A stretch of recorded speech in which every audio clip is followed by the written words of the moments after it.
Бирешмәскә. Соңгы сулышыңа кадәр изге бурычыңны үтәргә. Дошманга баш имәскә. Казан үзәгендәге совет власте өчен һәлак булганнарга һәйкәл Васил Маликовның иң күренекле әсәрләреннән. Мөгаен бу әсәрдә ул иҗатының төп максатын гәүдәләндергәндер. Ул фронтовик, бөек җиңүнең бәһасен һәм кадерен белгән кеше. Шуңадыр сәнгатендә төп темалар булып революция, ватан сугышы, замандашларының хезмәт батырлыклары тора.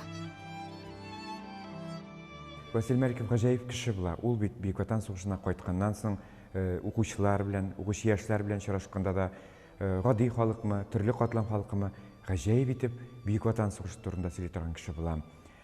Күрәсез, һәм аның ул әсәрләрендә дә чагыла, график эшләрендә дә. Шул ук Муса Җәлилнең каһарман, шундый безнең татар каһарманы булуын тасвирлаган эше, гаиләсе белән төшкән әсәре дә күпләрне үзенә җәлеп итә дип әйтергә кирәктер.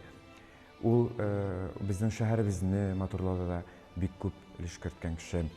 Шул ук Арча акырындагы совет власты өчен һәлак булганнар өчен һәйкәле дә.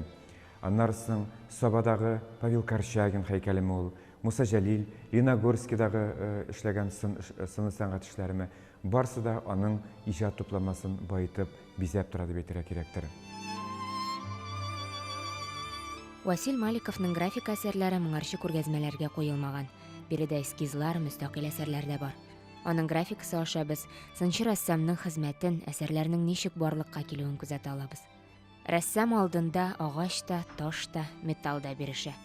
Монументаль, горур, шомлы, куркыныч, көчле образлар белән янәшә, Васил Маликов үтә нәзакәтле, өрфиядә җиңел, нәфис хатын-кыз, ана һәм бала образларын гәүдәләндерә.